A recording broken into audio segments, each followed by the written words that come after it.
Olá, meu nome é Luciano. Sejam bem-vindos ao canal Laboratório Química Experimental, aula experimental 19, efeito do catalisador na reação química, catálise homogênea e catálise heterogênea. Objetivos da aula experimental: 1. Verificar o efeito de um catalisador em uma reação química. 2. Caracterizar a ação catalítica de algumas substâncias. E 3. Caracterizar catálise homogênea e a catálise heterogênea. Uma breve resenha sobre o conteúdo desta aula experimental. Algumas substâncias têm a propriedade de alterar a velocidade de reações químicas, que ocorrem lentamente. Estas substâncias são denominadas de catalisadores. O processo de aumento da velocidade de uma reação através desse mecanismo é chamado de catálise. O catalisador tem como propriedade importante o fato de não ser consumido na reação, permanecendo ao final desta e, portanto, tem suas propriedades químicas inalteradas. O catalisador atua geralmente em pequenas quantidades, modificando o caminho de uma reação específica e diminuindo sua energia de ativação. A catálise pode ser classificada em homogênea ou heterogênea. A catálise homogênea é quando as substâncias participantes da reação e também do catalisador estão todos em um mesmo estado físico. E a catálise heterogênea é quando as substâncias reagentes e o catalisador não estão todos em um mesmo estado físico. Procedimento experimental será avaliado por meio da parte 1, catálise heterogênea, e parte 2, catálise homogênea. Na catálise heterogênea será estudada a decomposição da água oxigenada, representada pela equação H2O2, formando H2O mais O2. E na parte 2, o estudo abordará a oxidação do ácido oxálico pelo permanganato potássio em presença de ácido sulfúrico diluído. Atividade experimental catálise heterogênea será avaliar a decomposição do peróxido de hidrogênio, empregando dióxido de manganês como catalisador no estado sólido e peróxido de hidrogênio a 30% volume. O procedimento deve ser realizado em uma capela de exaustão em função dos vapores liberados na reação química. Acionaremos a capela de exaustão. Decomposição do peróxido de hidrogênio. A preparação do aparato experimental será utilizado uma proveta, pode ser utilizado também um tubo de ensaio. Nesse experimento foram utilizados 20 ml de uma solução a 30% de peróxido de hidrogênio. Será realizada a transferência de uma pitada de dióxido de manganês.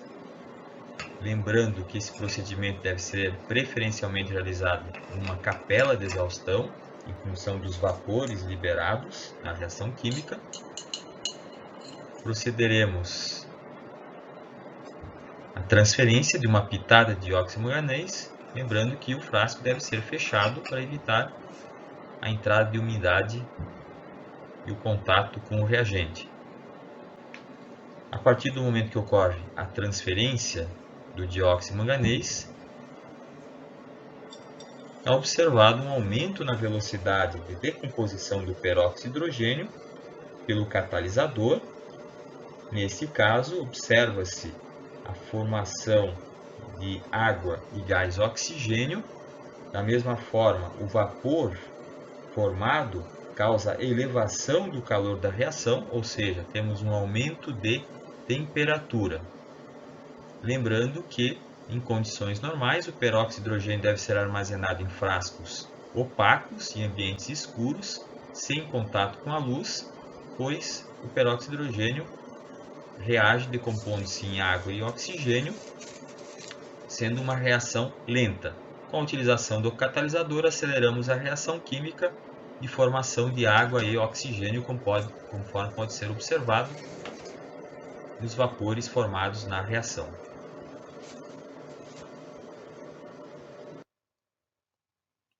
Parte B, efeito catalisador na reação. Nesta parte do procedimento, utilizamos uma lasca de madeira em chama. Conforme pode ser observado, a brasa da lasca de madeira não tem alteração, não se observa a decomposição do peróxido de hidrogênio, é uma reação lenta, não temos a presença do catalisador, inclusive essa brasa acaba apagando e faremos a introdução do dióxido de manganês no interior da proveta e observaremos o efeito sobre a brasa da lasca de madeira. Na presença de oxigênio, da decomposição do peróxido de hidrogênio, observa-se um aumento na chama do catálise homogênea, reação de óxido-redução.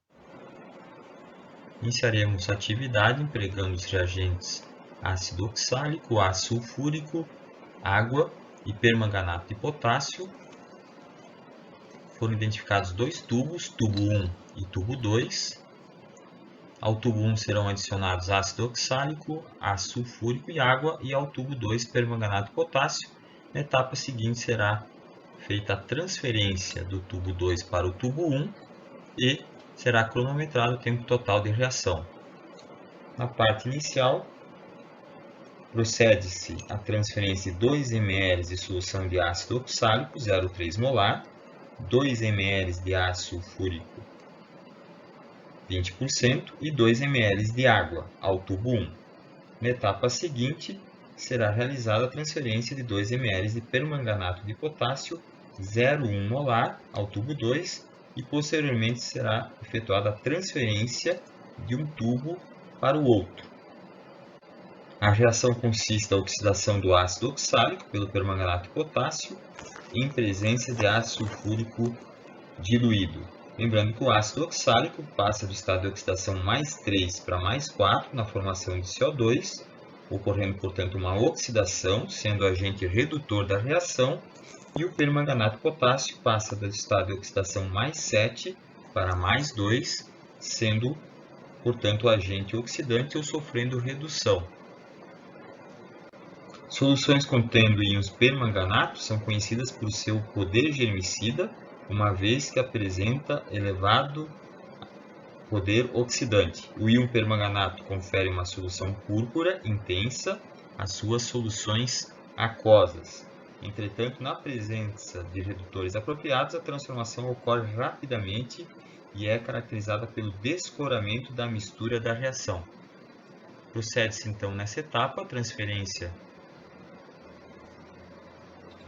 do permanganato de potássio para o tubo 2, uma concentração 0,10 molar, e na etapa seguinte será realizada a transferência do tubo 2 para o tubo 1.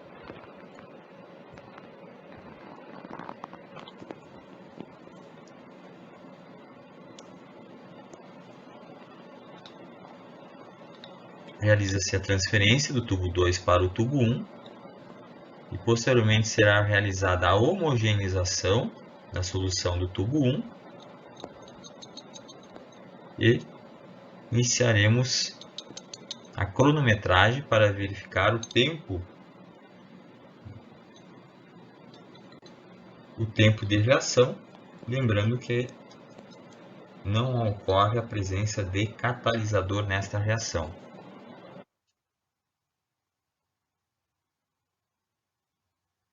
Conforme pode ser verificado, a reação de óxido-redução entre a solução de permanganato potássio cor violeta e a solução de ácido oxálico incolor ocorre um descoramento da mistura reacional devido à conversão de MnO4 violeta a Mn2+, incolor, que indica a formação de sulfato de manganês, e possibilitará medir o tempo de reação necessário para a formação desses produtos.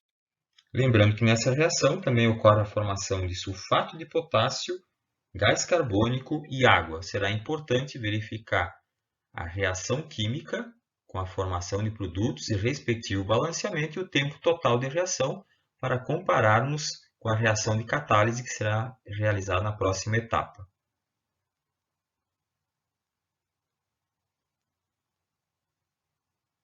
Introdução do catalisador. Nessa etapa será avaliada a influência do catalisador, sulfato de manganês, 0,3 molar, na reação química, em relação ao tempo de reação química. Os reagentes utilizados são ácido oxálico 0,3 molar, 2 ml, 2 ml de ácido sulfúrico e 2 ml de solução de sulfato de manganês, 0,3 molar. Pipetou-se 1 ml de permanganato de potássio e introduzido ao tubo. Conforme pode ser observado, a reação química ela ocorre de forma mais rápida. Isso indica que o íon permanganato colorido transforma esse íon Mn2+ incolor.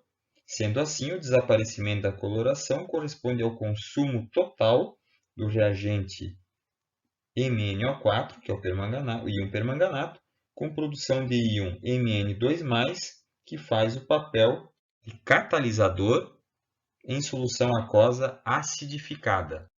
Conforme pode ser observado, a reação química ocorre em um tempo mais curto e o catalisador opera diminuindo a energia de ativação requerida para a reação química. Como efeito comparativo, temos os dois tubos com catalisador e sem catalisador. Agradeço a presença de todos vocês e ao prestígio no canal Laboratório Química Experimental. Contato pelo Instagram, @Laboratório Química Experimental, ou dúvidas, sugestões podem ser enviadas para laboratorioque@gmail.com. Muito obrigado e até a próxima aula.